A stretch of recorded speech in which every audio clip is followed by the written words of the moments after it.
Assalamualaikum everyone, welcome back to my another new video. So আজকের ভিডিওতে আমরা রসায়নের আরেকটা গুরুত্বপূর্ণ টাইপের ম্যাথ সলভ করব। সেইটা হচ্ছে আমরা বোর্ডে দেখতেই পাচ্ছি। First of all, আমি সমতাকরণের একটা ভিডিও বানিয়েছিলাম and I saw huge responses here. I loved it. Thanks to everybody for supporting me. And let's do this. Okay, so এটা হচ্ছে নবম অধ্যায়ের এসিড ক্ষারক সমতা থেকে নেওয়া একটা ম্যাথ বলা যেতে পারে, বা আমরা এটা ষষ্ঠ অধ্যায়ের নিয়মেও কিন্তু করে ফেলতে পারি, কারণ ষষ্ঠ অধ্যায়ে আমরা লিমিটিং বিক্রিয়ক শিখেছি, ওই নিয়মেও করতে পারি, অথবা আমরা একটু অন্য নিয়মের দিকে যাব। ঠিক আছে, let's get into the video. So first of all এখানে আমরা দেখতে পাচ্ছি একটা পাত্র, যে পাত্রের এক পাশে আমাদের এসিড যুক্ত করা হয়েছে এবং তারপরে কিন্তু আমরা যদি ক্ষার যোগ করি, সো আমরা জানি যে H2SO4 অর্থাৎ সালফিউরিক অ্যাসিড, এটা হচ্ছে আমাদের একটা acid. On the other hand এই পাশে আমরা দেখতে পাচ্ছি একটা ক্ষার, সোডিয়াম হাইড্রক্সাইড। এন্ড আমরা জানি যে অ্যাসিড হচ্ছে জলীয় দ্রবণে H+ আয়ন দেয় এবং ক্ষার OH- আয়ন দেয়।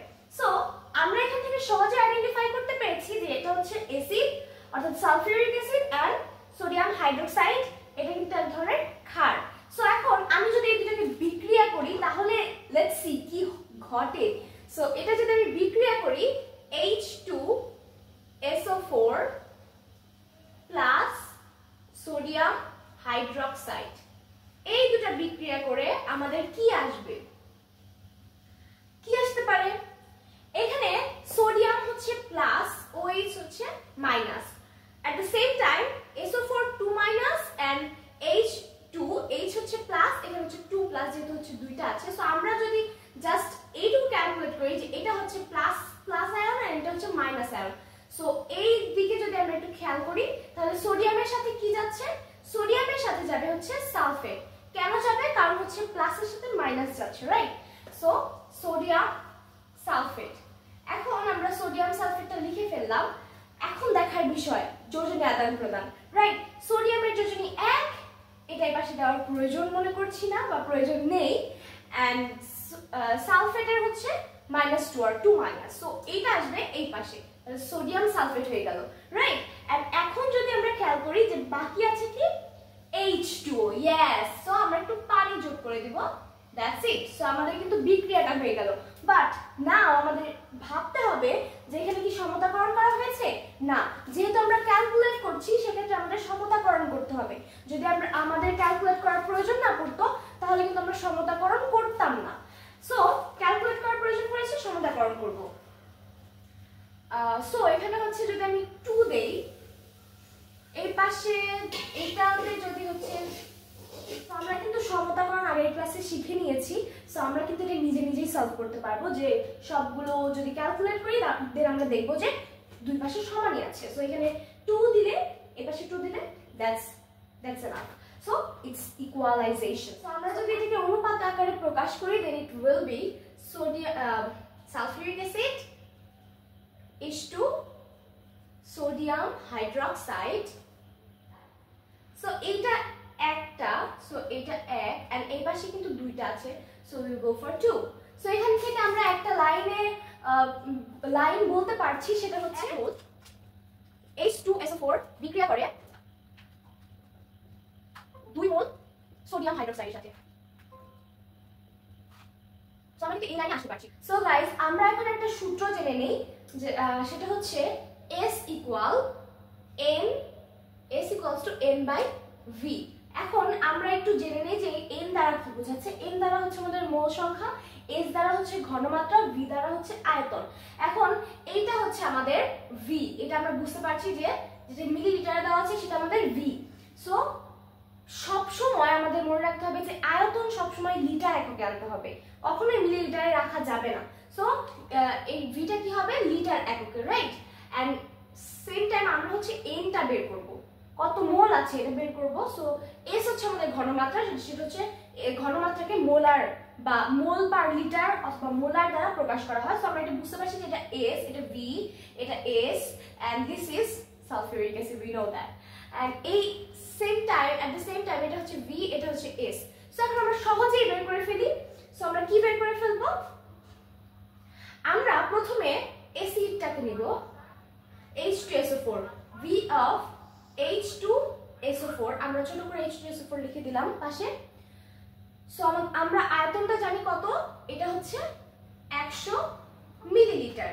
সো এখন আমি 100 মিলিলিটারকে যদি লিটারে আনতে চাই সেক্ষেত্রে আমাদের 1000 দ্বারা ভাগ করতে হবে। সো উই নো 1000 দ্বারা ভাগ করলে 0.1 লিটার হবে, রাইট? 0.1 লিটার। এখন আমরা যদি S টাকে দেখি, S কত? S অফ এখানে ছোট করে আমরা H2SO4 লিখে দিলাম, সেটা কত? সেটা হচ্ছে 1.25 মোলার। এন্ড এখান থেকে আমরা n টা বের করব। তাহলে এখানে যেহেতু S ইকুয়াল n/v, তাহলে n equals to SV, right? আমরা কিন্তু এটা পেয়ে যাচ্ছি। সো এই ক্ষেত্রে যদি আমরা করি n equals to S into v, সেক্ষেত্রে কি আসবে? 1.25 ইনটু v এর মান হচ্ছে 0.1। সো আমি যদি একটু ক্যালকুলেট করি, just wait for a moment, আমি ক্যালকুলেটরটা নিয়ে আসছি। সো আমি এটা যদি একটু ক্যালকুলেট করি যে 1.25 ইনটু হচ্ছে 0.1, এটা আসছে হচ্ছে 0.125। কত আসছে? 0.125। এটা আসছে আমাদের 0.125। ওকে, সো এটা আসলো এত মোল। ওকে, সো আমরা এখানে একটু আরেকটা পার্ট করে ফেলি, সেটা হচ্ছে V অফ সোডিয়াম হাইড্রোক্সাইড। এখন আমরা ক্ষারেরটা বের করব। তাহলে এটা আছে কত? সোডিয়াম হাইড্রোক্সাইড আছে 200 মিলিলিটার। এখন 200 মিলিলিটারকে লিটারে নিতে গেলে আমাদের 1000 দ্বারা ভাগ করতে হবে। 1000 দ্বারা ভাগ করলে আমরা জানি যে 0.2 লিটার হয়। এন্ড আমরা যদি S অফ সোডিয়াম হাইড্রোক্সাইড দেখি, তাহলে এটা হচ্ছে 2 molar or mole per litre. And এইখান থেকে যদি আমরা n টা বের করি, আর এখানে কিন্তু আমরা H2SO4 লিখে দিতে পারি, আমি লিখলাম না, যাই হোক। সো এখানে যদি S ইনটু V, মানে এটা তো সোডিয়াম হাইড্রোক্সাইডেরই করছি, সো এটা যদি হয় তাহলে S টা হচ্ছে আমাদের 2 এন্ড V টা এসেছে 0.2। সো এটা আসছে কত আসছে? 0.4 মোল। এখন 0.4 মোল, তো আমরা জানি যে অবশ্যই 0.4 এটা 0.125 এর থেকে বড়। তো আমরা কি বুঝতে পারছি যে এইটা হচ্ছে এটা শেষ হয়ে যাবে, এটা যেহেতু ছোট এটা শেষ হয়ে যাবে, কিন্তু এইটা হচ্ছে কি বড়, এটা তাহলে কি পাত্রে থেকে যাবে। পাত্রে যেটা থেকে যাবে সেই ধর্মটাই তো প্রকাশ করবে, রাইট? সো মিশ্রণের প্রকৃতিটা তো সেরকমই হবে। যদি অ্যাসিডটাকে আমাদের ক্ষারটা যদি যদি আমাদের ক্ষারটা বেশি, অবশ্যই অ্যাসিডকে প্রশমিত করে দেবে। সো আমরা যদি দেখি যে এটা কত মোল বেশি আছে, আমরা একটু যদি বের করি যে অবশিষ্ট সোডিয়াম হাইড্রোক্সাইড, যেহেতু সোডিয়াম হাইড্রোক্সাইড বেশি, আর এটা আমরা লিমিটিং বিক্রিয়ক করেও বের করতে পারি। It's also easy. So 0.4 minus 0.125. So আমি একটু দেখিয়ে দিচ্ছি। 0.4 minus 0.125, এটা কি হবে? 0.275। এটা অবশিষ্ট সোডিয়াম হাইড্রোক্সাইড হচ্ছে এত মোল। সো মিশ্রণের প্রকৃতিটা আমি লিখে দেই। মিশ্রণের